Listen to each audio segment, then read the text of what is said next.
Dieu puissant. Oh! Il règne, oui, il règne. C'est un Dieu puissant. Il règne, oui, il règne. C'est un Dieu puissant. Tu as raison de l'acclamer ce matin. Tu as raison de pousser des cris de joie. Parce que notre Dieu qui règne est un Dieu puissant. Au-dessus de toute autorité, au-dessus de toute puissance. Notre Dieu est glorieux ce matin.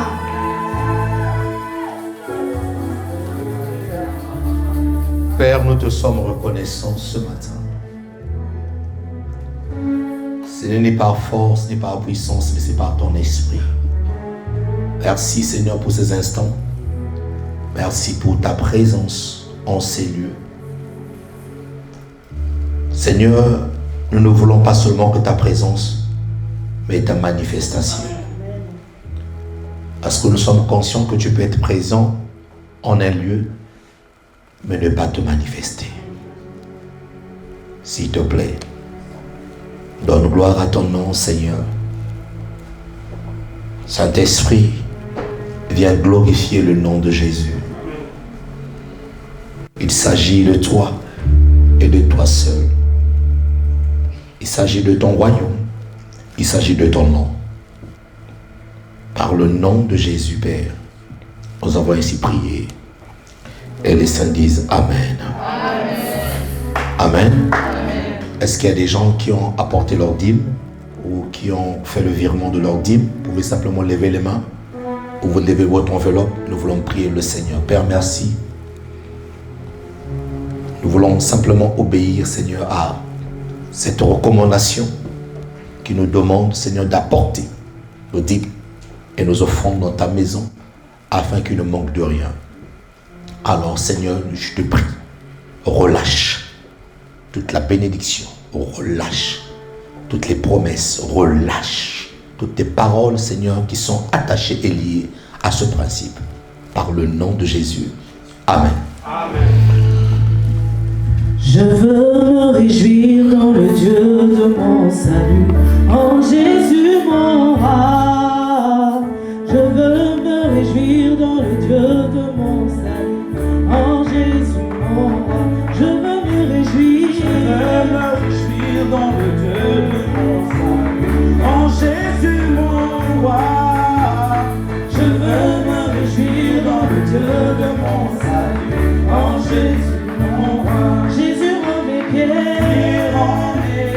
sont la place riche. Il me fait marcher, il me fait marcher sur les lieux élevés. L'Éternel est ma force. Jésus rend mes pieds sont la place riche. Il me fait marcher, il me fait marcher sur les lieux élevés. L'Éternel est ma force. Est-ce qu'on peut acclamer très fort le roi des gloires?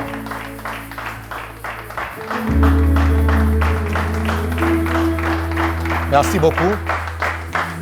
Si on peut prendre place dans sa merveilleuse présence. Salue ton voisin de gauche, de droite. Dis-lui, tu as bien fait de braver le froid ce matin. Amen. Au moment où il y en a qui sont dans leur couette, on te dit, comment je vais faire pour sortir? Toi, tu es sorti. Que Dieu te bénisse. Saluons ceux qui nous suivent. Vous qui êtes en direct, que Dieu vous bénisse abondamment. Et nous sommes ensemble pour ce temps de prière, ce temps de la parole. Amen. Je voulais simplement insister encore pour le jeûne et prière que nous avons cette semaine. Ce jeûne de consécration où nous voulons dédier, d'abord nous consacrer nous-mêmes, dédier l'année entre les mains de Dieu, consacrer, je l'ai entendu tout à l'heure, nos enfants, consacrer tout ce qui nous appartient Alors, en une image, en une seule image, je vous explique un peu ce que c'est la consécration. Je l'expliquais à Joachim avant-hier, je pense, on était dans la voiture. Je lui disais,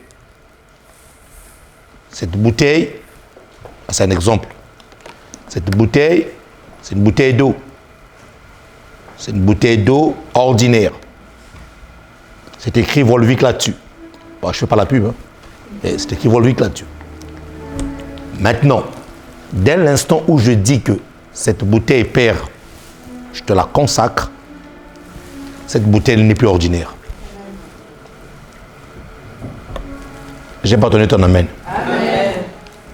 Dès l'instant où je dis, cette bouteille est maintenant à toi, Seigneur, utilise cette bouteille, c'est fini, ça change.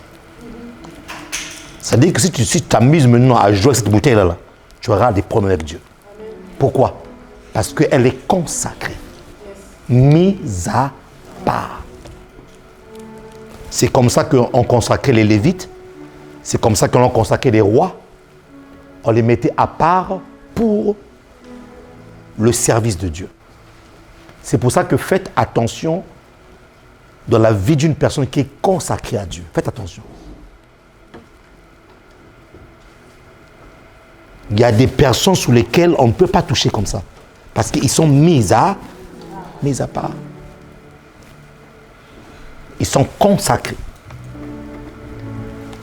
Et il y a des choses pour lesquelles tu obtiendras dans ta vie lorsque tu seras consacré. Lorsque tu seras un vase mis à part pour Dieu. Beaucoup vivent pour leurs intérêts, mais un consacré vit pour l'intérêt de Dieu. Beaucoup vivent pour leurs besoins, pour leurs projets, mais peu vivent pour Dieu. Peu se consacrent pour Dieu. Et même lorsque nous nous consacrons le temps, nous ne le consacrons pas assez de temps. Nous calculons. Nous calculons des choses. Nous calculons comment est-ce que nous allons nous consacrer. Et la consécration t'apporte une sécurité, une protection. Vous savez, un consacré n'a même pas besoin de fois de prier. Mais puisqu'il est consacré à Dieu, il y a une cohorte des anges qui l'accompagnent. Il y a une protection surnaturelle qui l'accompagne. Vous savez, un consacré, de fois, n'a même pas besoin de beaucoup parler. Même un seul regret d'un consacré touche le trône de grâce. Je vous assure. Un seul regret d'un consacré de Dieu touche Dieu. Pourquoi? Parce que c'est un vase mis à part. Consacrez-vous à Dieu, c'est très important. Vous devez vous apprendre à vous consacrer à Dieu. À donner quelque chose de meilleur. À vous mettre à part. Par moments, à ne pas faire comme tout le monde. À être des fois différent de la mêlée, de la masse. Et de se mettre à part. Et nous allons faire ce jeûne parce que le Seigneur nous a dit que nous sommes dans l'année de la récolte. Mon ami, il faut que tu récoltes.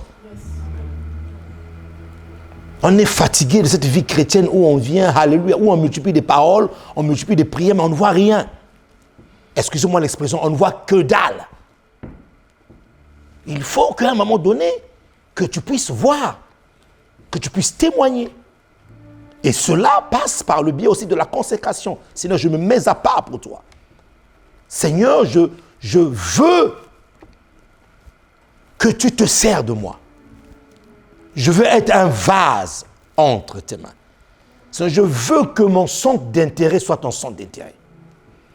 Seigneur, je veux que lorsque je marque un pas, que je ne le fasse pas sans toi, que je le fasse avec toi. Ça, c'est un consacré. Ça, ce sont des prières d'un consacré.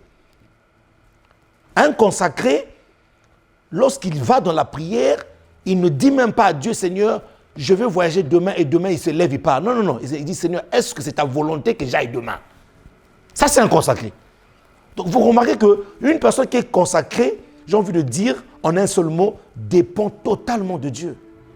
C'est un vase totalement dépendant de Dieu. Même dans les choses les plus basiques, même dans les choses les plus simples, Cette personne consulte Dieu. Même dans les choses les plus simples. Même dans les choses pour lesquelles on dit que non, mais pourquoi tu vas déranger? Non, non. Le consacré est tellement intime de Dieu que même les choses les plus simples, il demande à Dieu. Il apprend à cultiver cette relation fusionnelle avec Dieu. Il apprend à développer cette relation où il ne peut rien faire sans Dieu. Sa bouche est consacrée. Il n'y a pas de bêtises dans sa bouche. Il n'y a pas des expressions qu'on entend tout le temps au bureau, P-U-T-A-I-N. Il n'y a pas ça. Quand ça fait sortir de sa bouche, un consacré a même des mots. Un consacré choisit même les mots qu'il dit. Un consacré a même une manière de s'asseoir, de parler, de marcher. Un consacré ne marche pas comme une personne qui va aller écraser le foufou. Non. Un consacré a une tenue. Et un consacré, lorsqu'il se met devant toi, frère, tu n'as même pas besoin de lui demander si tu es chrétien. Il dégage quelque chose. Il a une odeur, il a un aura qui dégage. Ça veut dire que sa présence fait en sorte que même les solutions sont données aux gens. Ça, c'est un consacré. Qui me dit amen ici, là? Qui me dit amen? J'ai ton voisin, jeûne avec nous cette semaine. Arrête un peu de manger. Jeûne avec nous cette semaine.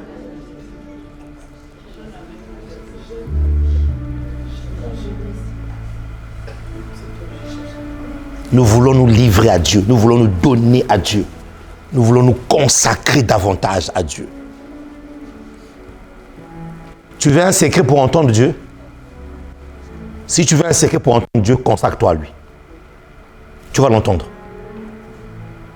Tu vas l'entendre clairement.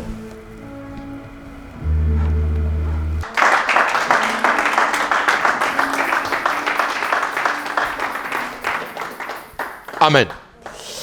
Alors, nous sommes en train donc de parler sur crucifier la chair et libérer l'esprit. Je disais à l'équipe média, souffrez un tout petit peu que je puisse parler encore un tout petit peu de ça. Je parle à Kim, en l'occurrence, avant que nous puissions commencer à parler sur la grâce. Alors, nous voulons parler un peu sur quelques facultés, les facultés de l'esprit. L'esprit a plusieurs facultés. Et ça, il faut que tu puisses noter cela, les facultés de l'esprit. Les facultés de l'esprit. Et en même temps, j'aimerais vraiment inviter à l'Église d'avoir cette attitude de se soutenir les uns et les autres. Vous savez, il y en a qui ne viennent pas à l'Église non parce qu'ils ne veulent pas. Mais ils ont des challenges et des combats qui les dépassent. Amen. Qui me dit amen ici là. Amen. Donc soyons une église très solidaire. Quand vous voyez un frère, une soeur qui n'est pas venue à l'église, prends ton téléphone, appelle. Bonjour mon frère, bonjour ma soeur, je voulais juste savoir, est-ce que ça va? Qui me dit amen ici là? Ouais. Ne soyons pas individualistes, non. Nous sommes un corps. Et vous savez que dans un corps, lorsque mon orteil a mal, c'est tout le corps. Vous savez que tout le corps peut être mobilisé simplement à cause d'un pied. Tout le corps peut être mobilisé simplement à cause d'un pied. Tout le corps peut être mobilisé simplement à cause de l'orteil. D'un seul doigt. Donc, j'aimerais vraiment exhorter l'Église, ayons cette attitude-là. Ne laissons pas seulement le travail aux AP ou aux pasteurs. Non. Une église qui est unie, c'est une église qui fait en sorte que lorsque je n'ai pas vu mon frère, ma soeur, je m'inquiète. Je n'ai pas vu un dimanche. Je n'ai pas vu 2 dimanches. Ah! Moi, déjà, quand je vois une personne, qui ne vient pas 2 dimanches, 3 dimanches, j'appelle tout de suite. Parce que nous sommes dans un monde nous sommes dans un monde de guerre, mes amis. Nous sommes dans un monde où les plus forts doivent soutenir les plus faibles. Nous sommes dans un monde où ton niveau de foi n'est pas le même niveau de foi que l'autre. Toi, tu peux avoir un niveau de foi là, l'autre est peut-être là. Mais cet autre-là a besoin de toi. Qui me dit amen? Amen. Faisons-le. Et Dieu ne manquera pas de vous bénir. Les facultés de l'esprit. J'en ai parlé un tout petit peu lors du dernier jeûne qu'on a fait sur crucifier la chair et libérer l'esprit. Nous sommes encore là-dedans, mais bon. sommes encore dans le message. Nous ne sommes plus dans ce jeûne, mais nous sommes dans le message. Et je ne vais pas rappeler tout ce que j'avais dit, mais je vais plutôt donner certains points qu'on n'avait pas vus. Voilà, ça va être plus sage. Certains points qu'on n'avait pas vus, mais cependant, je m'aimerais citer un point important qu'on avait vu et j'aimerais le rappeler ici, là. Marc 14, 38. Marc 14, 38. Les facultés de l'esprit. L'esprit a plusieurs facultés. L'esprit opère de plusieurs manières. L'esprit humain, l'esprit que tu as là. Et en passant, j'aimerais rappeler ceci, l'être humain, c'est un esprit qui possède une âme et qui habite dans un corps. L'être humain est un esprit possédant une âme et qui habite dans un corps. Donc, toi, c'est l'esprit. Et dans la plupart des épîtres de l'apôtre Paul, lorsqu'il parle de je, il parlait de son esprit. Et d'ailleurs, plus loin, il dit que je suis pressé de quitter cette tente, en parlant de son corps physique. Il dit il est pressé.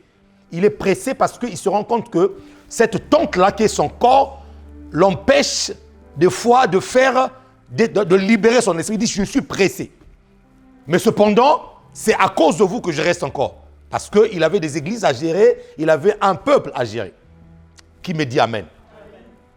Donc quand l'apôtre Paul, souvent dans ses épîtres, parle de je, il ne parle pas de lui en tant que corps, il parle de lui en tant qu'esprit. Et d'ailleurs, c'est lui qui dit dans 2 Corinthiens 14, je pense, il dit, je connais un homme qui a 14 ans qui fut ravi au ciel. Est-ce c'était dans son esprit? Je ne le sais. Est-ce c'était hors de son corps? Je ne le sais. Mais il dit ravi en esprit. Ton esprit. Ton esprit. Et cet esprit-là a des facultés. Cet esprit-là peut opérer de plusieurs manières. Et d'abord, pour rappeler ce point, nous avons dit quoi? Dans le livre de Marc 14, 38. L'esprit est bien disposé. Veillez et priez afin que vous ne tombiez pas en tentation. L'esprit est bien disposé, mais la chair est faible. Et donc, nous avons ici là un antagonisme. Nous avons ici là deux pôles. La chair et l'esprit. D'un côté, Jésus te dit que ton esprit est tout le temps disposé. La chair, et là je le répète encore, ne fais jamais confiance à la chair. Ne fais jamais confiance à ta chair. Appuie-toi sur l'esprit. Parce que l'esprit, c'est ton tout. Et Jésus dit, veillez et priez, afin que vous ne tombez pas. Donc là, dans la dimension de la prière, s'il faut que j'ouvre une parenthèse ici, dans la dimension de la prière, il annonce ici deux vérités. Il dit, veillez et priez. Parce que tu peux veiller sans prier. Et tu peux prier sans veiller. Quand je prie, mon esprit est en train de s'exercer. Quand je veille aussi, mon esprit est en train de s'exercer. Il dit, veillez et priez. Afin que vous ne tombiez pas en tentation. Ça veut dire que le manque de vigilance fait que je puisse tomber en tentation. Et plus loin, il dit, la chair est faible, mais l'esprit est bien disposé. En d'autres termes, il est en train d'annoncer que ce que je viens de dire, veiller et prier là, ça ne se passe pas dans la chair, mais c'est dans l'esprit que ça se passe. Je parle à quelqu'un ici là. Donc, au fait, il est en train de dire, lorsqu'on veille, on ne veille pas dans la chair, dans sa chair. On ne veille pas, on ne prie pas dans sa chair, on ne veille pas dans sa chair, mais on prie et on veille en esprit. Donc, même si ta chair ne veut pas prier, ton esprit est une vanne. Et là, je le répète, quand il dit que l'esprit est toujours disposé, l'esprit est bien disposé, ça veut dire que ton esprit, quel que soit le temps, l'esprit peut répondre aux besoins spirituels. Quel que soit le temps, quel que soit l'endroit dans lequel tu te trouves, ton esprit est toujours, et ça je le répète, est une vanne ouverte, est un robinet ouvert qui coule tout le temps, tout le temps, tout le temps. C'est pour ça que même lorsque nous prions, lorsque nous prions en groupe avec les équipiers, j'ai l'habitude de leur rappeler ça. Surtout le matin, quand on se réveille à 5 heures du matin pour prier. Ton corps était au repos. Pendant 4 heures, 5 heures, ton corps est resté dans la couette au chaud. À un moment, on te dit maintenant, il faut te réveiller pour prier. D'accord?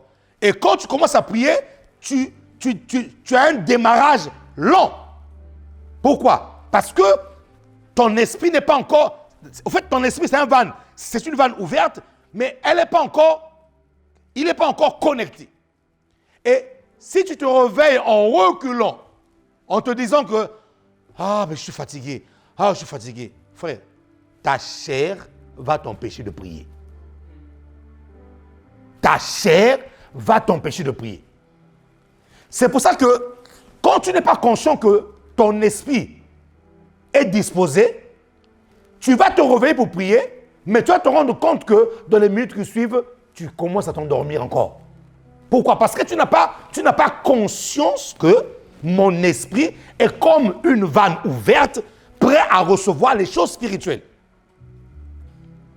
Et quand c'est comme ça dans la prière, tu peux commencer tout doucement, avec la fatigue, de fois même en titubant, de fois même en somnolent un tout petit peu. Mais plus tu restes dans la prière, plus tu restes plus tu gardes et que tu focalises ton esprit connecté à Dieu, tu vas remarquer, et moi ça me fait souvent ça, tu vas remarquer comme un carburant. En fait, tu vas remarquer comme un rafraîchissement. Tu vas remarquer comme si tes muscles sont de le recevoir comme une force. Tu vas remarquer que c'est comme si la voix qui était basse commence à prendre de la tonalité. Tu vas remarquer que c'est comme si tu es en train d'être alimenté petit à petit. Pourquoi? Parce que la chair était faible, mais tu as disposé simplement ton esprit. Et soudainement, tu te vois tout élever, tu commences à faire de prières d'autorité. Mais au départ, tu as commencé lentement dans la fatigue. Mais plus tu restes, plus tu laisses ton esprit disposé, au fait, c'est comme des flots qui vont arriver. C'est comme des vagues qui vont arriver. Et seulement, tu vas voir l'esprit commence à prendre de l'ascendance sur ta chair et sur ton corps. Qui a déjà vécu ça? Moi, en tout cas, j'ai vu ça tout le temps. Amen. Mais si tu ne disposes pas ton esprit, tu remarques que tu t'es levé pour prier. Surtout quand tu pries là et que tu prends une position où tu es vraiment confortable. Frère, tu ne vas pas comprendre. Tu as commencé à prier à 5 heures. Quand tu fermes tes yeux, tu clignes seulement des yeux. Dès que tu ouvres ça comme ça, il est déjà 7 heures du matin. Tu ne te rends même pas à quel moment le temps est passé. Et c'est là où tu te rends compte que non, mais finalement, j'ai besoin du sommeil. Hein? Mais l'esprit est toujours bien disposé. À l'époque, je ne comprenais pas. Quand j'étais encore novice dans la foi, quand un homme de Dieu disait, je n'ai pas pu dormir, j'ai dormi que 3 heures du temps. Mais tu vois, mais comment est-ce qu'il dégage la puissance? Il dit, mais une personne qui a dormi que 3 heures, 2 heures, mais comment tu peux? Il n'est pas fatigué. Jusqu'à ce que je découvre moi-même, au fait, mais c'est vrai que l'esprit a de l'ascendance sur ton corps. J'ai aimé ce que mon mentor a dit. Il a dit, qui vous a dit, quelle est la norme? Qui vous a dit que lorsque tu as 80 ans, lorsque tu as 70 ans, tu ne peux pas avoir la force d'un jeune de 20 ans? C'est quoi la norme? Qui vous a dit ça? Et il a dit quelque chose de très important que j'ai retenu. Cela se passe dans ton système de pensée.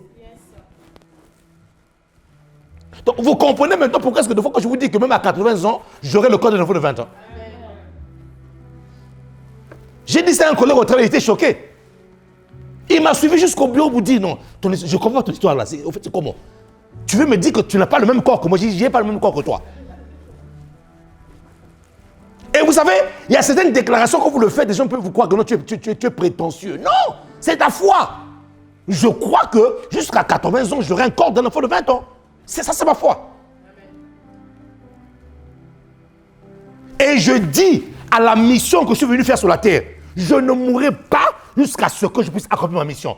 Je ne veux pas me retrouver devant Dieu en train de rougir, Dieu en train de me dire, tu n'as pas fait ceci, tu n'as pas fait cela. Non, je ne veux pas rougir. Mon corps, écoute-moi. je veux m'éteindre le jour où ma mission sera accomplie. C'est ce jour-là que je m'éteins. Et vous savez, quand je déclare comme ça là, même mes cellules du corps sont au garde à vous. Apprenez à parler, mes amis. Même mes cellules de corps sont au garde à vous. C'est-à-dire que même s'il y avait des conspirations pour m'ôter la vie, ça ne marchera pas avec moi. Parce que j'ai dit, le jour où je m'éteins, moi, c'est que, comme Jésus-Christ, tout est accompli. Qui peut acclamer Jésus ici?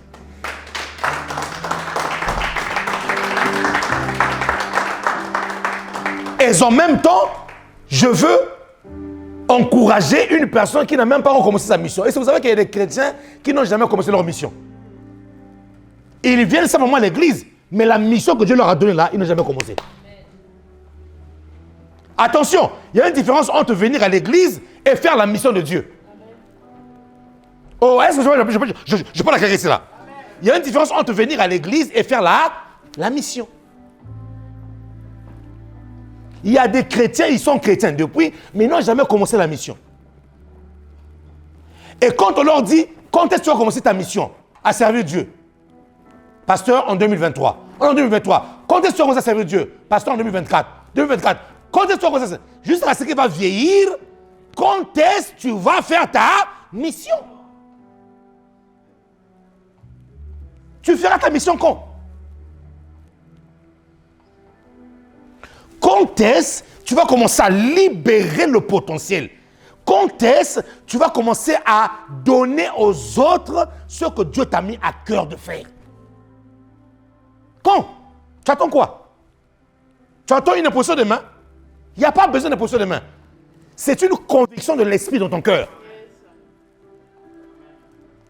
Ça, pour ça, il n'y a pas d'imposition de main, frère. C'est une conviction de l'esprit dans ton cœur. Qui me l'amène? Donc, l'esprit est toujours bien disposé.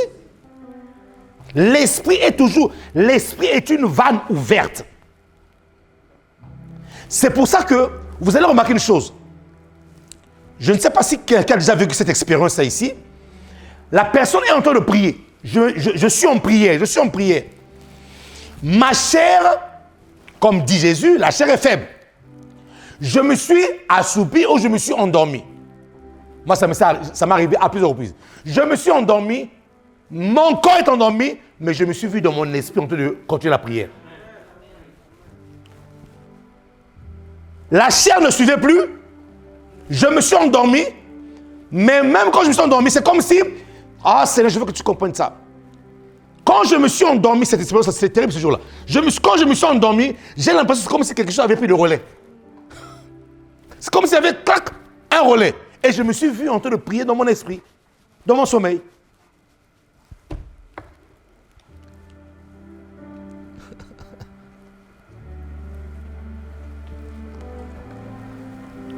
À un moment donné, tu sursautes, tu reviens en toi et tu commences à prier encore. Tu fais un coup, tu es endormi, même endormi, tu prends l'esprit. L'esprit est une vanne ouverte, prêt tout le temps à saisir les fréquences. Les fréquences spirituelles. C'est pour ça que des fois, un ange peut passer ici là. Quelqu'un dit, j'ai vu un ange. Je dis, mais il est où? Mais non, j'ai vu un ange passer. C'est parce que son esprit est ouvert. Son esprit est ouvert.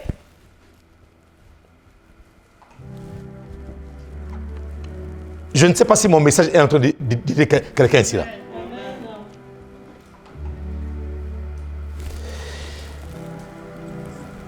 Quelques facultés de l'esprit. Note bien ceci. L'esprit permet la guérison de l'âme et du corps. Ça, c'est l'une des facultés puissantes de l'esprit. L'esprit permet la guérison de l'âme et du corps.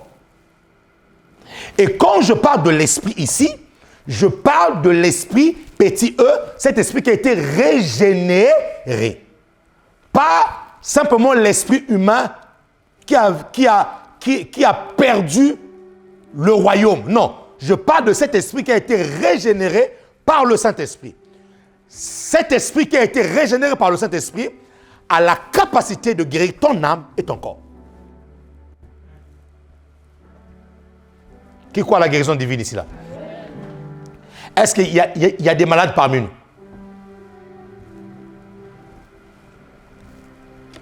Ah, on acclame Jésus parce qu'on est église en bonne santé.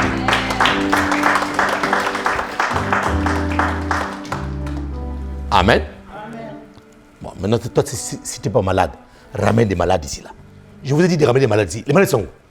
J'ai l'impression que vous êtes contre mon don de guérison. Oui, j'ai remarqué ça. Vous êtes contre la manifestation de mon don de guérison. Hein, John? Bon, moi je vais aller dans les hôpitaux. Je vais aller dehors. Ah oui, ça se passe dehors là-bas.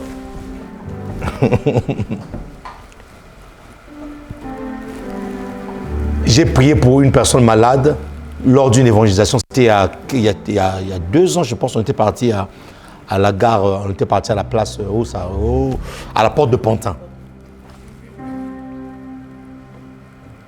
Je libérais la guérison de ce monsieur-là. Il était devenu rouge. Et là, j'ai compris qu'il recevait quelque chose, en fait. Il était en train de recevoir quelque chose.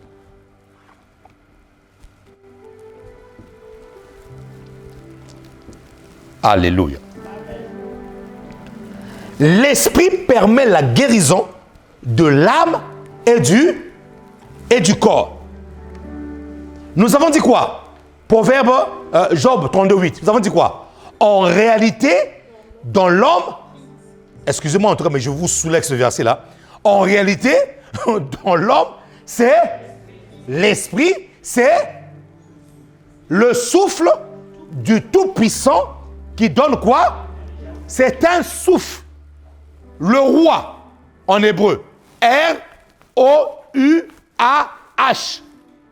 Et toutes les fois que vous voyez le mot H en hébreu, le mot H en hébreu veut dire esprit. Voilà, esprit. C'est pour ça que de Abraham, on l'appelait Abraham. Le H, Dieu a mis le H à l'intérieur. Le H en hébreu, cette lettre-là, veut dire esprit.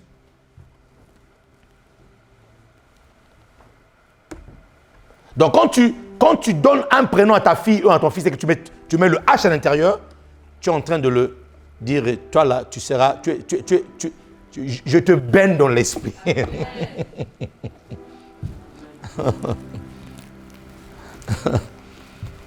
Je te baigne dans l'esprit. Allez, ça y est là. Là maintenant, tous ceux qui n'ont pas encore d'enfants là, me disent, ah, pasteur, merci pour le Seigneur que tu m'as donné. Tous mes enfants, je vais mettre un H à l'intérieur. Hein? Regardez ce que Dieu dit. Quand vous venez devant lui, quand vous venez devant moi, Dieu dit quoi? Levez vos. Quand je lève mes mains, je forme quoi? Oh! Je forme un H.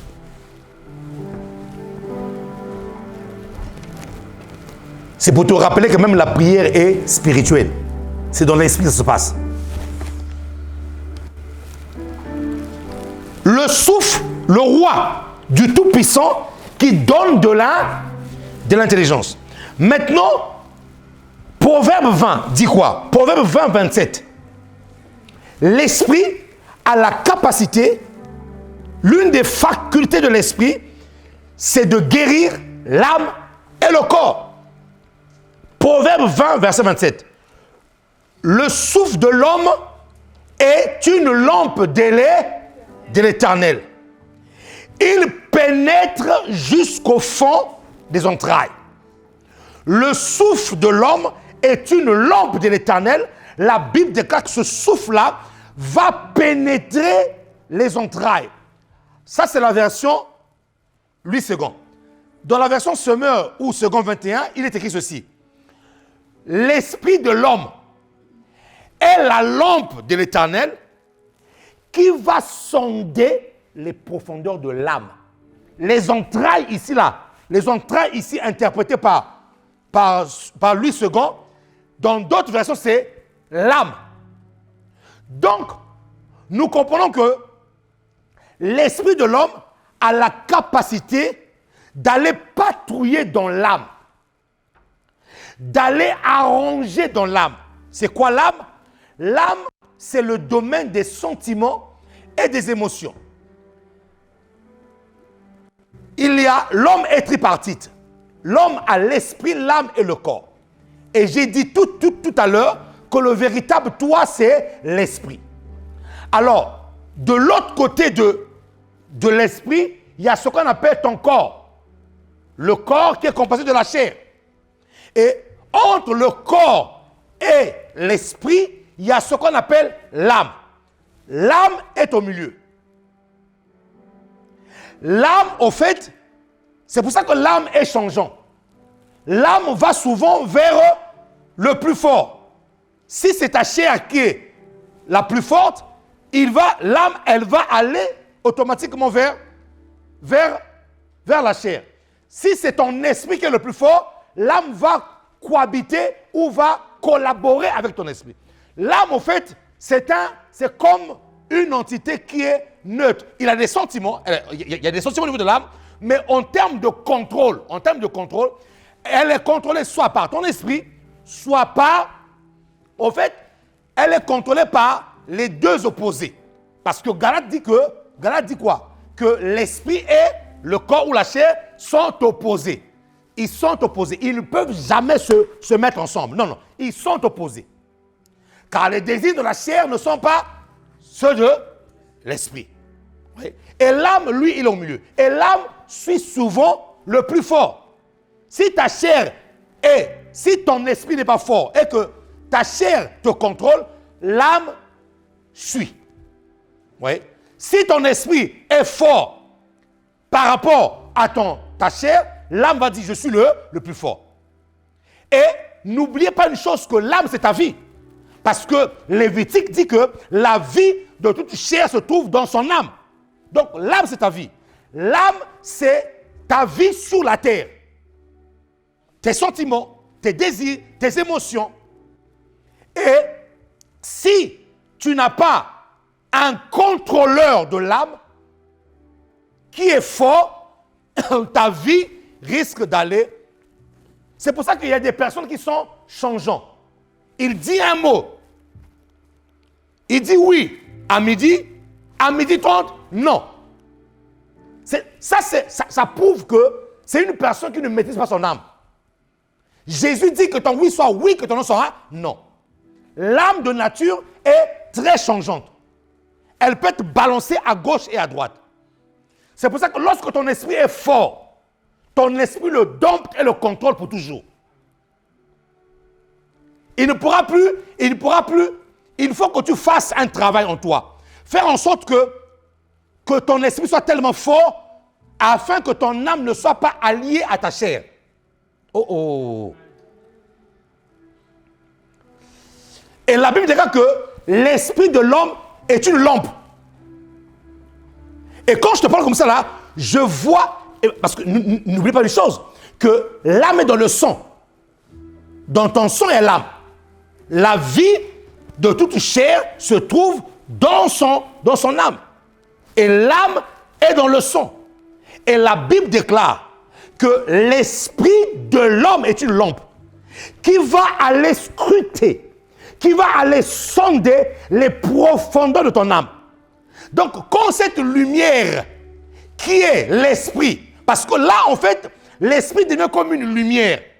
Quand cette lumière qui est l'esprit arrive dans ton âme, toutes les maladies psychosomatiques de l'âme prennent la fuite et ils partent.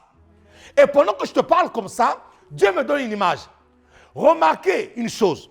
Vous rentrez dans une pièce où, je prends un exemple. Avant de sortir dans cette pièce-là, tu as pris du pain, je ne sais pas, tout ce que les souris aiment là. Tu les jettes par terre. Et tu éteins la lumière. Tu pars. Je n'ai jamais compris que comment même dans les noix, les souris peuvent savoir que non, là, il y a quelque chose qui est là. même dans le noir.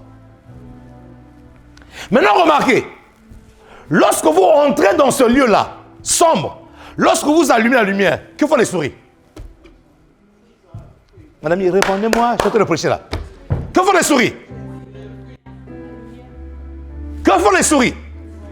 Les souris fuient à cause de quoi? À cause de quoi?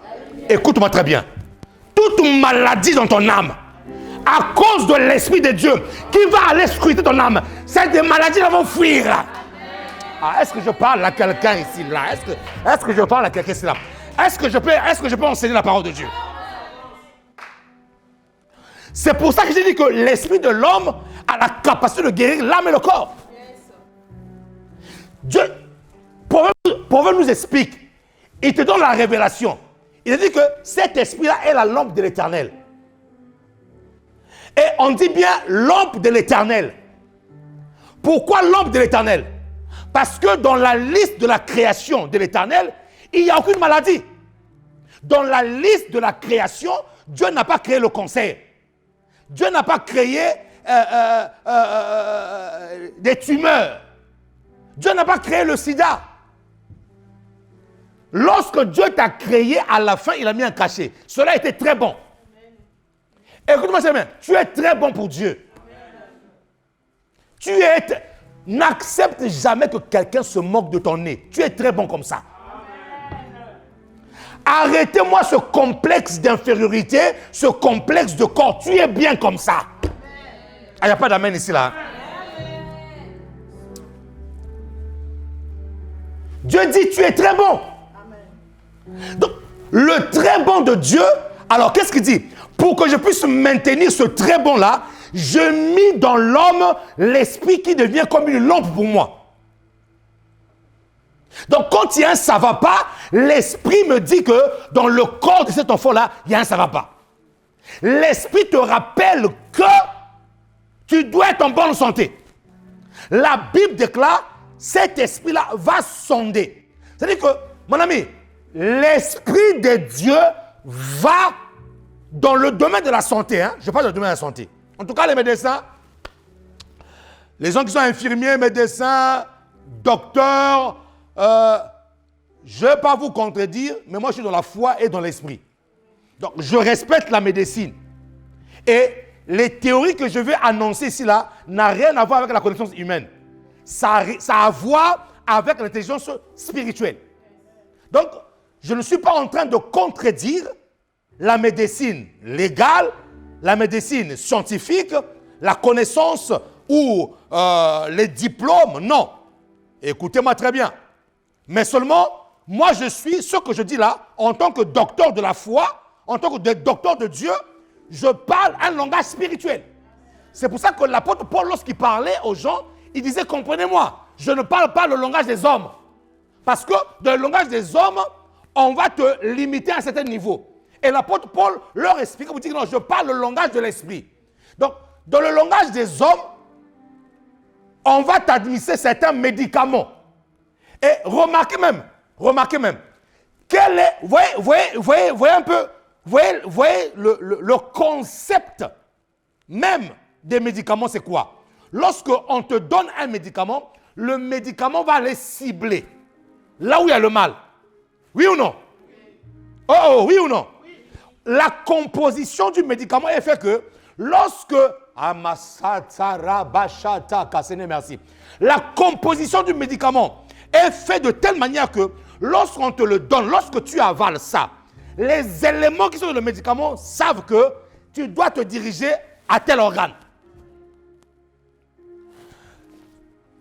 Le médicament, oh Seigneur, je veux que tu comprennes ça. Le médicament va aller se mélanger avec ton sang. Or, dans ton sang, il y a ce qu'on appelle des globules blancs qui s'occupent du système immunitaire de l'homme. Faisons un peu de biologie. Amen.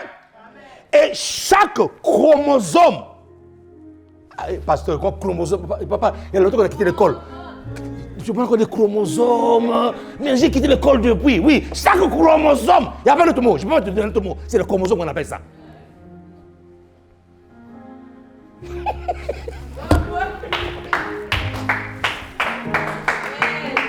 Il y a quelqu'un qui m'a dit, fallait que je continue mes études. Pourquoi j'ai arrêté mes études? Ah, mais parle de chromosomes. C'est quoi les chromosomes? Non. Écoute, je n'ai pas dit des concombres, j'ai dit chromosomes. J'ai dit non, pas ça dit concombre, non, chromosomes. Chaque chromosome dans les globules blancs a une fonction bien déterminée. Et dans chaque chromosome, il y a ce qu'on appelle l'ADN. Il y a ce qu'on appelle l'ADN monocaténaire et l'ADN bicaténaire. Ah, pasteur, mais qu'est-ce que tu me racontes là? Dis-moi, c'est pasteur fait un peu de la biologie ce matin.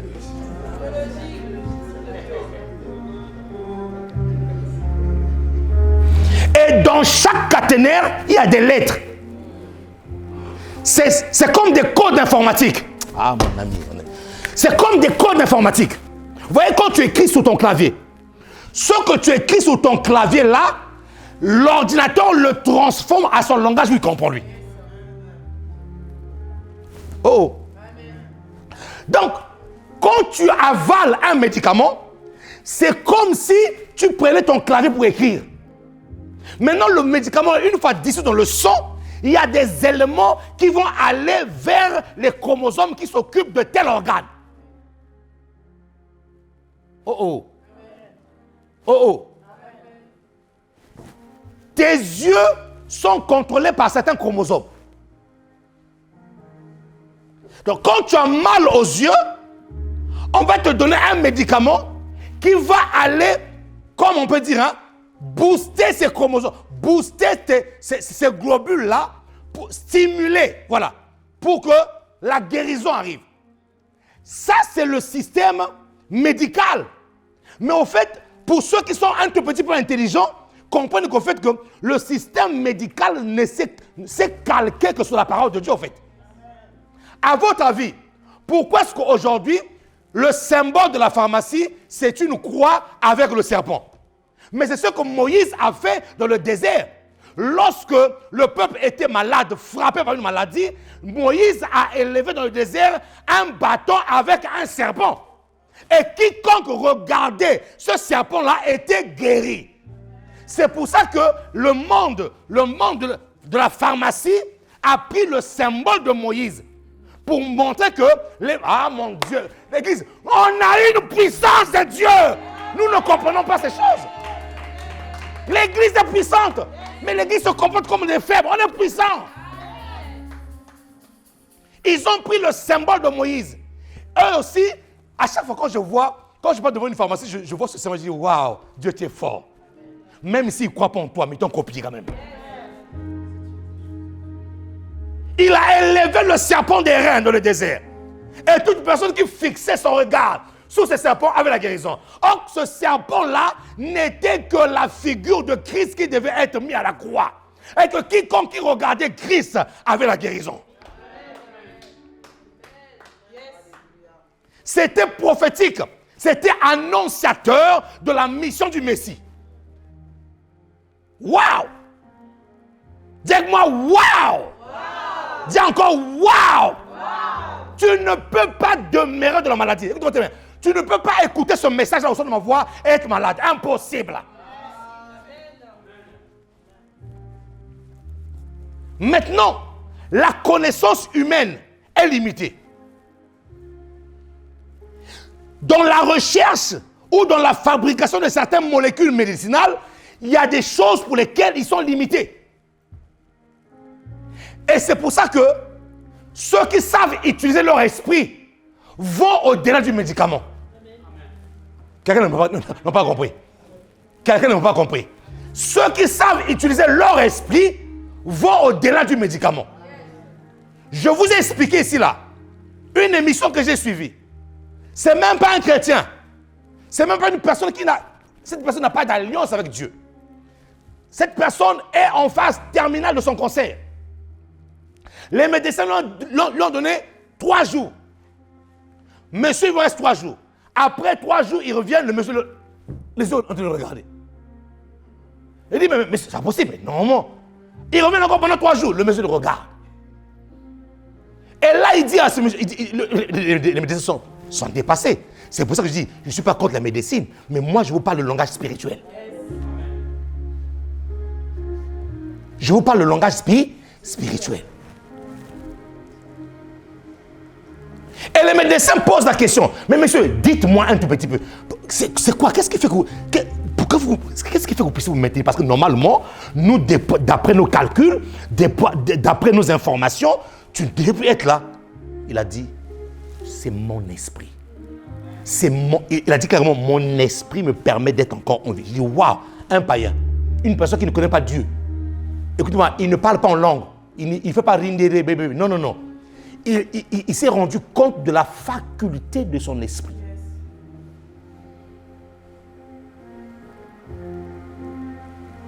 Il s'est rendu compte de la faculté de son esprit.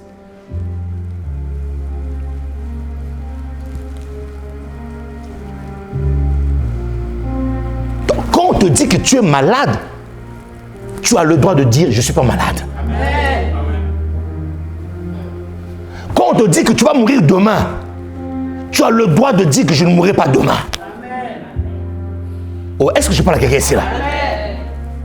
C'est ton droit. Et là où la médecine est limitée, Dieu dit, l'esprit de l'homme est ma lampe. Cet esprit-là va sonder les profondeurs. Je croyais que la Bible allait simplement dire, va sonder l'âme. Non, il a dit quoi? Les profondeurs de l'âme. En d'autres termes, écoute-moi très bien. Là où les médicaments ne peuvent pas arriver, l'esprit est capable d'arriver.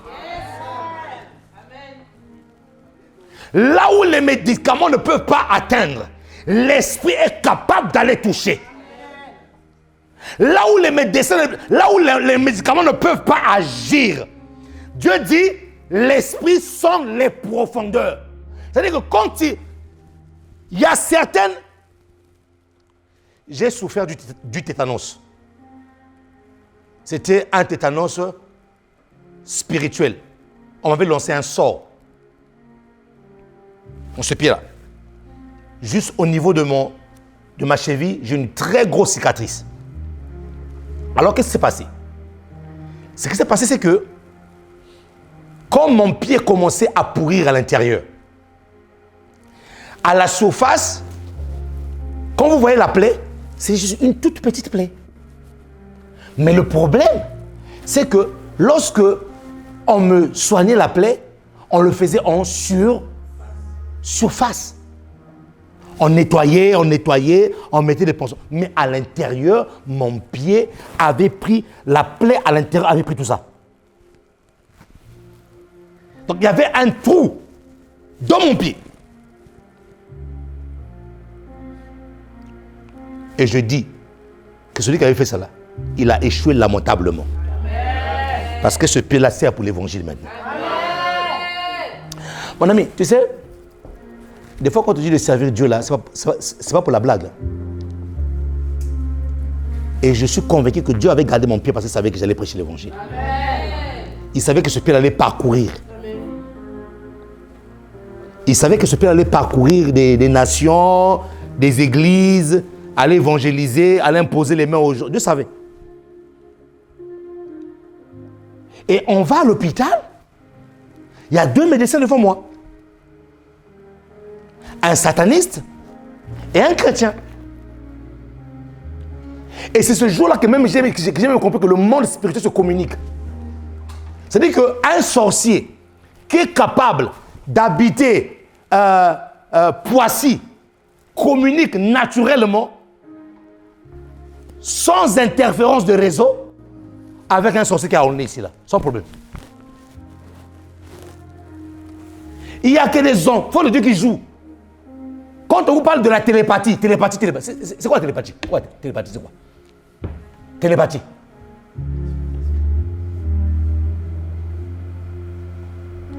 C'est là où j'ai compris que les sorciers se connaissent. Oui, ils se connaissent. Il peut être en Inde. Il se connaît avec un sorcier qui vit. Oh, vraiment. Hey, Seigneur, le monde spirituel.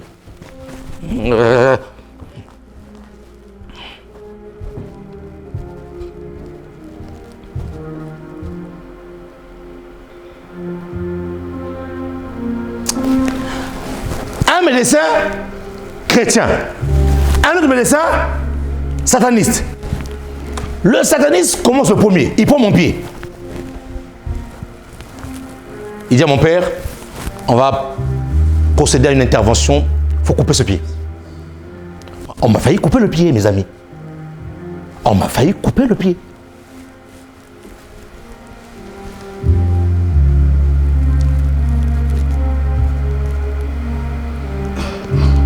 Et il insiste. Ce pied, ça n'a plus la peine, il faut le couper. L'autre est là, il y a un autre médecin. Mon ami, non, quand Dieu t'a pointé du doigt, quand Dieu t'a pointé du doigt, écoutez, ne jouez pas avec les gens que Dieu a pointé du doigt. Et là, il y a un autre médecin qui est passé là, il entend la conversation. Un chirurgien aussi. Il vient, cher confrère, est-ce que je peux jeter un coup d'œil? Il regarde mon pied, il dit ce pied-là, on ne le coupe pas. Débat entre eux. Discussion. En fait, avec beaucoup de gens qui nous disent non, le monde spirituel est terrible.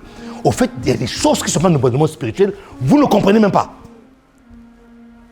Donc, je pense que c'est comme si celui qui avait jeté ce sort-là a travaillé de connivence avec le médecin. Mais alors, ils ne se connaissent même pas. Mais tu as l'impression que c'est comme si le gars était fâché. Ah! Et à l'époque, je ne priais même pas. Mais c'est quand j'ai commencé à communiquer, je me suis dit, ah, mais cette colère-là, c'est quand même bizarre. Hein? Toi, mais tu te fâches comme ça. Donc c'est comme s'ils ont... Hein? Qui a lu le livre qu'on appelle les lignes Lay? Les lignes Lay, c'est un livre du combat spirituel qui montre les monuments qui sont placés partout dans les villes se communiquent entre eux. Donc c'est comme si le gars, le médecin a communiqué avec quelqu'un qui m'avait fait ça. C'est après que j'ai su la personne en question. Mais je l'ai pardonné. Je l'ai pardonné. Un enfant de Dieu pardonne, hein? Amen. Amen. Pas de haine, hein? Pas de colère, hein? Voilà. Il faut avoir le cœur free. Il ne faut pas pardonner. Si tu ne pardonnes pas, tu te bloques toi-même. Mais quand même, apprenons ça de la personne, quand même, ça m'avait... Bon, revenons un tout petit peu dans la chair, prends d'abord un coup et après je reviens dans l'esprit encore.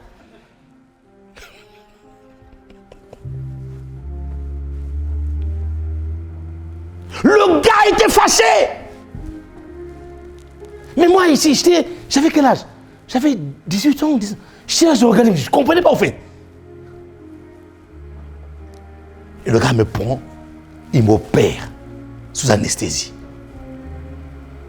J'avais un trou comme ça dans le pied. Comme ça. À peu près comme ça. Comme ça, à peu près. Au fond. Mon pied était en train de pourrir à l'intérieur.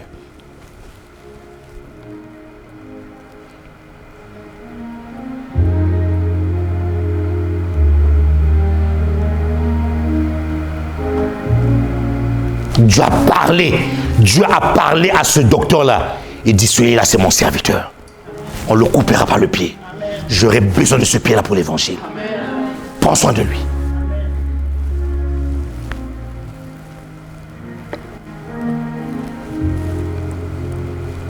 Qui peut acclamer le Seigneur de grâce?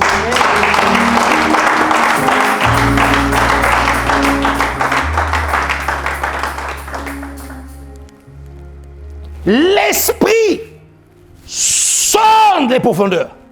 Là où les médicaments ne peuvent pas aller faire. Là où les médicaments ne peuvent pas toucher. Tu as pris des médicaments. À un moment donné, tu prends un médicament qui ne marche pas. Mon ami utilise les facultés de l'esprit. L'esprit a la capacité, en connivence avec l'esprit de Dieu, de te guérir. Est-ce que je parle à une âme qui... Est-ce que je parle à un esprit ce matin?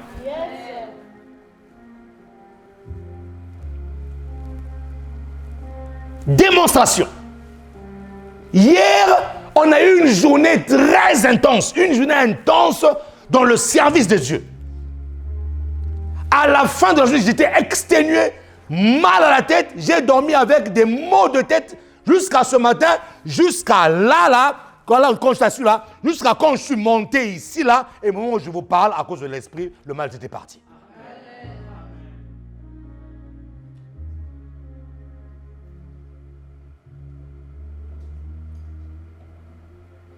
Parce que depuis la maison, je disais à mon esprit, et quand je connaissais mon esprit, libère ta grâce. Mon esprit, en connivence bien sûr avec l'esprit de Dieu. Dégage. Dégage ce mal. Dégage ce mal. J'allais prendre le Doliprane ce matin quand je me suis levé. Quelque chose me dit, prends pas le Doliprane. Mon esprit, je libère ce mal. Je dégage ce mal. Je le dégage. Je le dégage. Et quand tu le fais, fais-le avec foi. Ce que je dis là est valable pour le mal de tête, c'est valable pour le cancer, c'est valable pour les tumeurs, c'est valable pour le sida, c'est valable pour toutes sortes de maladies. Ton esprit est la lampe de Dieu qui éclaire ton âme. Et comme la plupart des maladies du corps sont d'abord psychosomatiques, la plupart des maladies du corps commencent d'abord par l'âme. Lorsque ton âme est secouée, ton âme commence à envoyer des signaux au corps. Et le corps commence à ressentir certains éléments qui ne sont pas bien. Ça commence à créer des maladies. C'est pour ça que j'aime répéter, j'aime le dire souvent, que l'âme de l'homme a été créée dans la paix. Fuyez-moi toutes les personnes qui ramènent le trouble dans votre vie. Fuyez-les. L'âme de l'homme. Quand Dieu a créé l'âme dans le jardin, c'était dans la paix. Dieu a créé l'homme dans la paix, mon ami. Là, quand Dieu te crée là, il n'y avait pas de trouble autour de lui. C'était le calme, la tranquillité. Et l'ennemi, quand il veut agir, il crée le trouble. Il te déstabilise. Qui me dit amen ici là? Amen. Il te déstabilise. Parce qu'il sait qu'une âme troublée est une porte ouverte.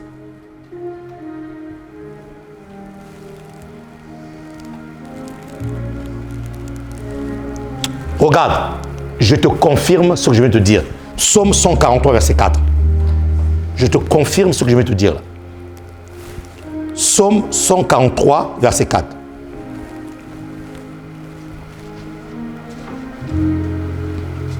Psaume 143, verset 4. Mon esprit est abattu au-dedans de... Mon cœur est troublé dans mon... Regardez la corrélation. Regardez. Mon esprit est abattu au-dedans de moi. Et, on dit quoi? Mon cœur est troublé. Donc, quand l'esprit est abattu, le cœur devient... Donc, en fait, l'esprit de l'homme, c'est la sécurité de l'âme. Waouh, mon ami, je te donne des secrets profonds, même pour ton bien-être. Hein, avant d'aller faire une thalassothérapie, là. Comprends d'abord ça. Oh, non, mon ami, je suis très sérieux là. Avant d'aller faire thalassothérapie, j'ai vu à la télé sur RMC, il y a maintenant ce qu'on appelle la sablothérapie. J'ai dit, ça existe ça, la sablothérapie. C'est-à-dire qu'on te met dans un bac à sable, on te met le sable, la sablothérapie. Et on te bouffe l'argent pour rien du tout. La sablothérapie. Écoute, l'argent que tu veux prendre pour la sablothérapie là, ramène ça, mets ça à le fond, nous on va bâtir l'église avec ça. Il n'y a pas d'amen ici, hein? Nous on va bâtir l'église avec ça. C'est-à-dire qu'on nous invente des choses et vous savez, les gens sont très malins. Ils savent que le taux de stress en France a pris tellement de l'ampleur. Les gens sont stressés. Remarquez les gens deviennent nerveux. Et regardez les gens, au fait, ils marchent comme des zombies. Ils peuvent te passer comme ça là, sans même savoir que non, il est passé à côté d'une personne. Le taux de stress a pris et est en train d'atteindre son summum là. Et les gens, ceux qui sont cupides là, les cupides, qui voient l'argent partout, vont vous inventer des systèmes qui ne marchent même pas, mais puisqu'ils savent que non, tu as besoin de ça. Oh, ils savent que tu as besoin de ça. Tu as besoin de faire descendre l'adrénaline, tu as besoin de faire descendre le taux de stress. Ils vont te créer la sablothérapie. Bon, je ne critique pas ça, je ne sais pas si ça marche ou pas. Moi je ne suis pas rentré dans la sablothérapie. Mais je me suis rendu compte qu'il y a beaucoup de choses qui se mettent en place, c'est parce que les gens ont compris où était le besoin. Ce n'est même plus pour le bien-être, mais ils ont compris où était le besoin. Et ils travaillent sur la psychologie des personnes. Ils savent que les gens ont besoin de ça.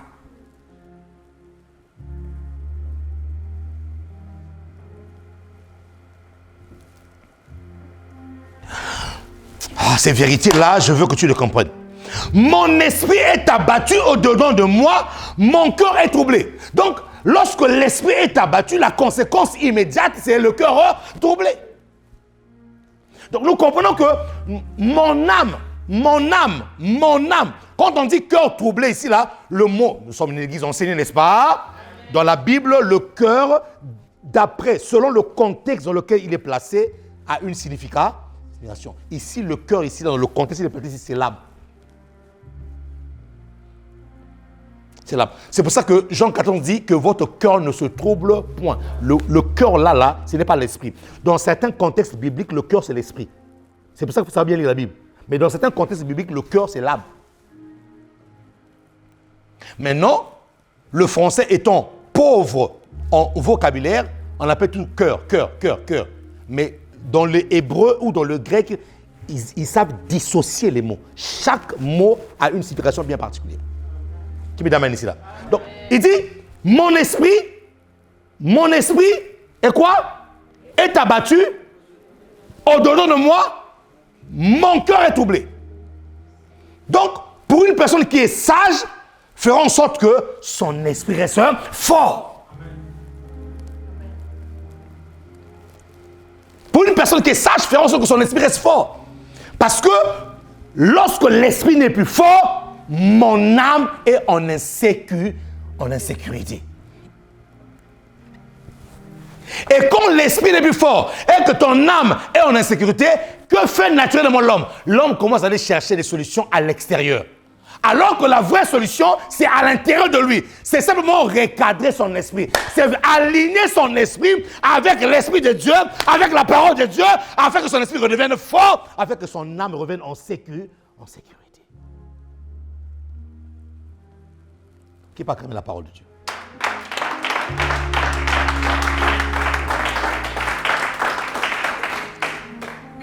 Proverbe 17, verset 22. Un cœur joyeux est un bon remède, mais un esprit abattu dessèche les os. Wow! Voilà les secrets de la santé spirituelle. Mon ami, là, la Bible nous montre comment on doit maintenir notre santé spirituelle. La Bible déclare qu'un cœur joyeux est un bon remède. Dis-moi, soyons toujours joyeux. Voilà. C'est ce que l'apôtre Paul a dit. Soyez toujours heureux. C'est un impératif. Le manque de joie est une porte ouverte à plusieurs maladies. Il y a des maladies ici, il y a des maladies que les gens ont chopées dans leur vie, c'est simplement par manque de joie.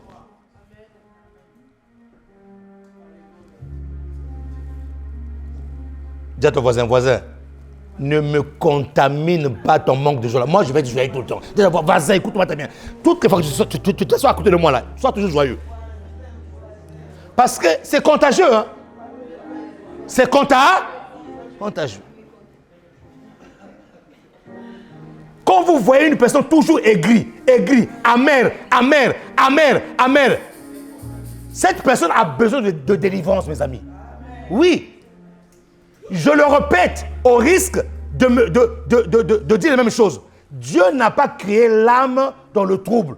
Dieu a créé l'âme dans la paix et dans la tranquillité. Ça, c'est la vie. C'est la vie de l'homme. Maintenant, c'est vrai qu'on ne peut pas empêcher les problèmes d'arriver. Mais j'ai le choix de garder la joie. Nous sommes dans un monde cruel. Nous sommes dans un monde de guerre. Comme quelqu'un disait, de guerre. De guerre, lui disait guerre. De guerre. Nous sommes dans un monde de guerre. Et donc, Écoutez-moi très bien. Chacun vit sa vie.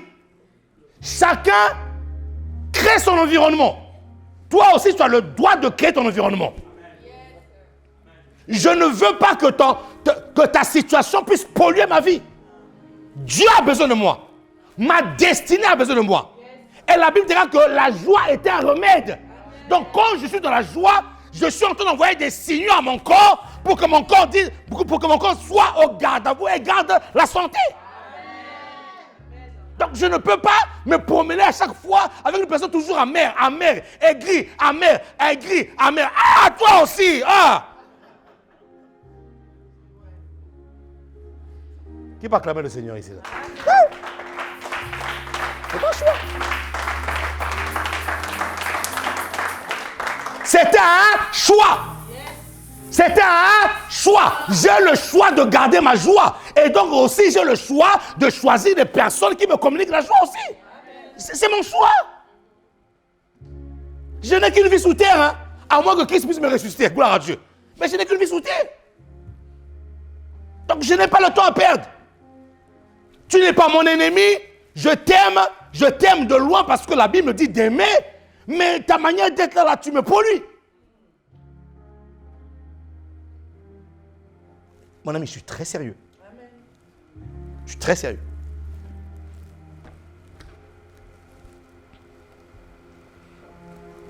Un cœur joyeux.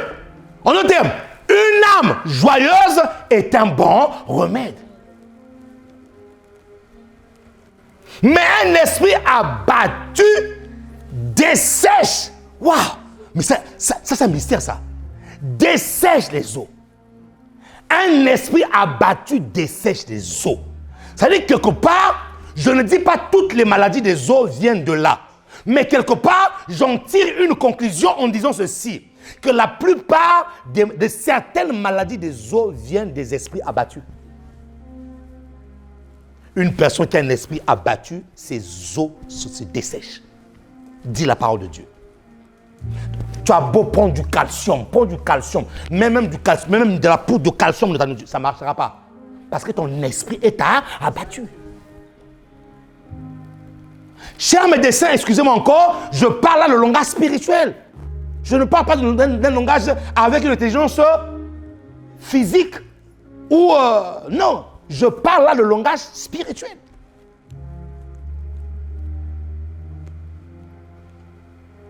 Ah, je peux pas le préciser parce qu'il y a un médecin qui peut-être tombera sur le début. C'est pas ça, n'importe, il va dire n'importe quoi. Et il va vous dire n'importe quoi. Comme quelqu'un qui m'a dit, m'a envoyé un message, il m'a dit n'importe quoi. Ah, on voit les choses, sur les réseaux, on voit les choses. Il est bien écrit n'importe quoi. Je dis, ah, mais ça c'est la foi, ça c'est le langage de l'esprit. C'est pour ça que l'apôtre Paul a dit, l'homme charnel ne peut pas comprendre les choses de l'esprit. Les hommes qui sont dans la chair ne comprennent pas ces choses-là. Il dit, c'est de la folie. C'est de la folie. Un homme qui reste dans la chair, ce que je dis là, il va dire, monsieur, il est fou. Il faut l'exiler là, il faut l'amener. Waouh! Et oui, mais écoutez ce que dit la parole. Il a plu à Dieu de sauver les hommes par la folie de la prédication. Il a plu à Dieu de sauver l'humanité par la folie de la prédication. Donc ça veut dire que si je commence à prendre le langage de tout le monde là, ce n'est plus l'évangile. Et comme nous sommes dans un pays de droit d'expression, j'ai le droit de dire ce que je pense. Sans pourtant contraindre les gens. Je dis ce que je pense. C'est pour ça quand même, oui, on a quand même pour la France. Hein. Vous savez, il y a des choses que je dis ici là, dans notre pays, on vient là, on te prend là, monsieur, hey. Ouais. Tu es en train de faire tout et n'importe quoi.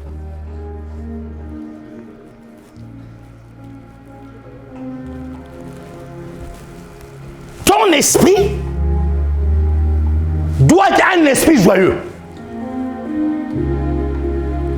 En le faisant, tu alimentes automatiquement ton âme. Et s'il y avait des résidus de maladies qui traînaient sur le côté, dans le coin, tu es en train de... Au fait, rien que par la joie, tu purifies ton âme.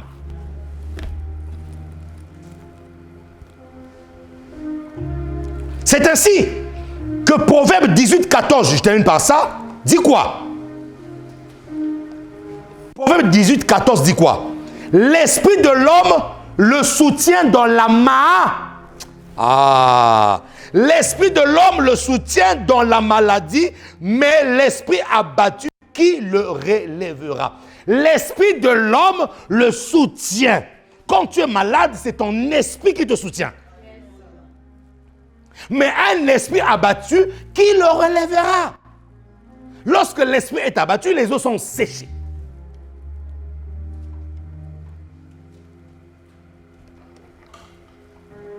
C'est pour ça que dans Ézéchiel 37, lorsque Ézéchiel est descendu, lorsque l'Esprit de Dieu l'a transporté dans la vallée des ossements desséchés, vallée des ossements desséchés, lorsque l'Esprit est revenu, qu'est-ce qui s'est passé? Les nerfs ont poussé, la chair a poussé, le sang a commencé à couler, la moelle épinière est revenue. C'était à cause de quoi? De l'Esprit. Ah mon ami, c'est fort, ça me fait du bien moment, c'est parlant. C'est à cause de l'esprit. C'est l'esprit qui a fait que là où les eaux étaient desséchées, que la vie revienne. Et c'est pour ça qu'on vient de lire qu'un esprit abattu dessèche les eaux. Ça sèche les eaux. Lève-toi et acclame le Seigneur de grâce. Lève-toi, acclame Jésus.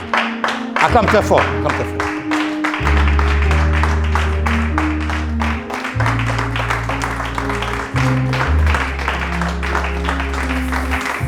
Garde tes mains levées.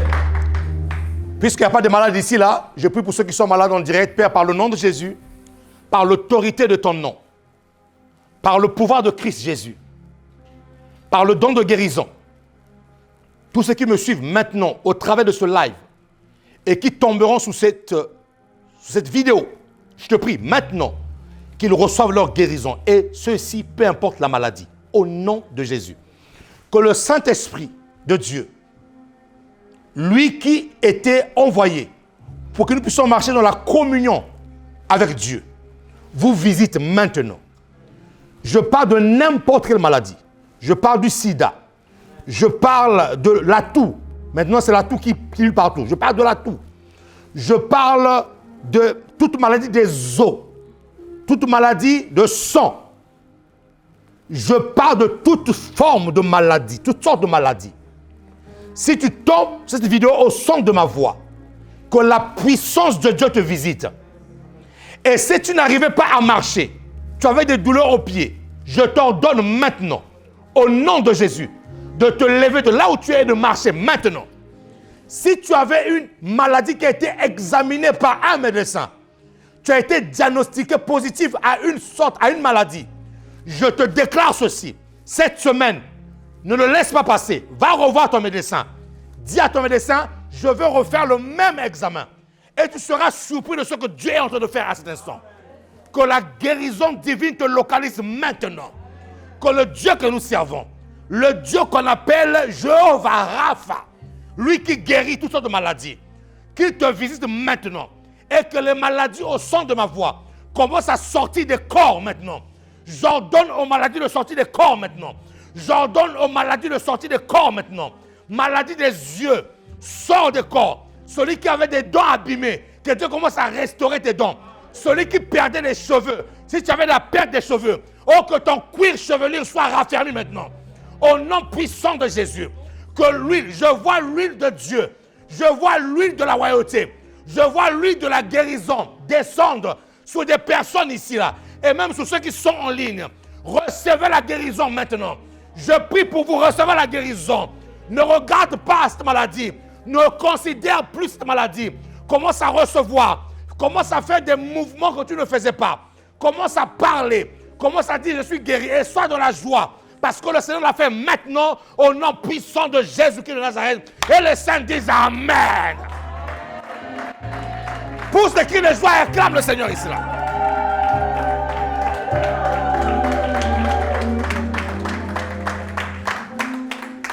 Ah, je sens la présence de Dieu ici. Aucune maladie ne résistera. Dieu a doté son serviteur d'un don de guérison. Et Et ce don de guérison travaille maintenant. Et je peux le ressentir en moi. Je peux sentir ce don travailler. Tu sors d'ici guéri. Tu tombes sur cette vidéo, je te déclare guéri. Au nom puissant de Jésus. Si cette maladie, et Dieu me parle ceci, Dieu me dit ceci. Si cette maladie avait un support spirituel, je neutralise ce support spirituel maintenant.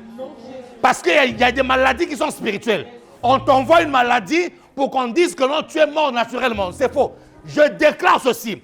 Ce support spirituel de maladie, je le neutralise. Je le paralyse. Je le rends nul et sans effet. Au nom de Jésus-Christ de Nazareth.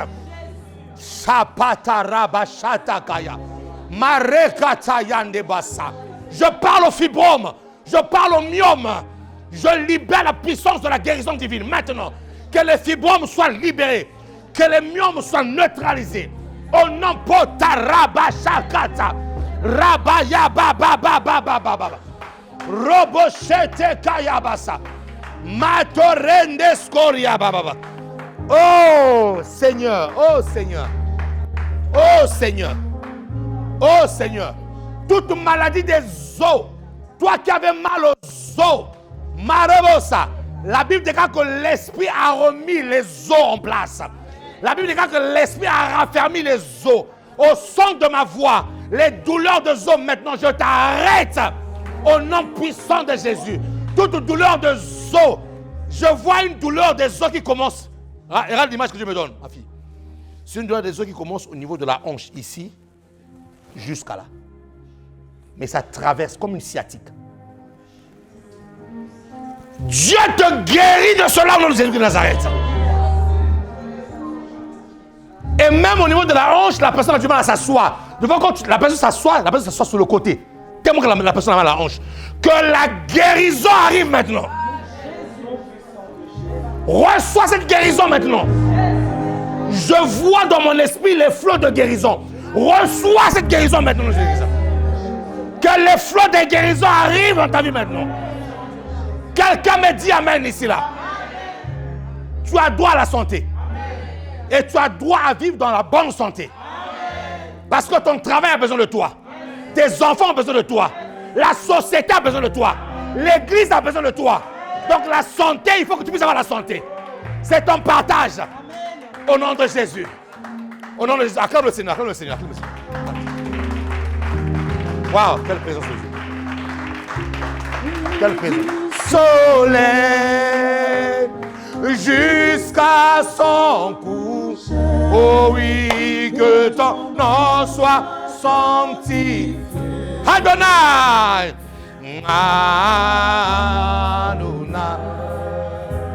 Du lever du soleil, oh oui, jusqu'à son coucher, que ton nom soit sanctifié. Adonai, oui, du lever du soleil, jusqu'à son coucher. Que ton nom soit sanctifié. Adonai. Merci. Garde tes mains levées. Père, merci pour ta grâce. Merci pour ton amour. Merci Seigneur pour ce temps. Saint-Esprit, que toute la gloire te revienne à toi et à toi seul. Cette semaine est une semaine bénie. Semaine de consécration. Donne-nous la force de jeûner. Donne-nous la force de chercher ta face. Donne-nous la force de nous rapprocher de toi et de te voir tel que tu es. Donne-nous la force de venir vers toi et que tu mettes en nous ton dépôt. Que tu te serves de nous comme des vases d'honneur. Que chaque personne, Seigneur, qui sera connectée à ce moment de prière recevra quelque chose d'exceptionnel. Merci pour ta parole. Merci pour les nouveaux qui sont venus à l'église. Merci Seigneur pour la suite, pour le programme de cet après-midi. Que ton nom soit élevé et glorifié. Nous disons Amen. Nous acclamons le Seigneur. Salue ton frère, salue ta soeur et dis-lui, tu as le droit de vivre dans la bonne santé. Dis-lui ça.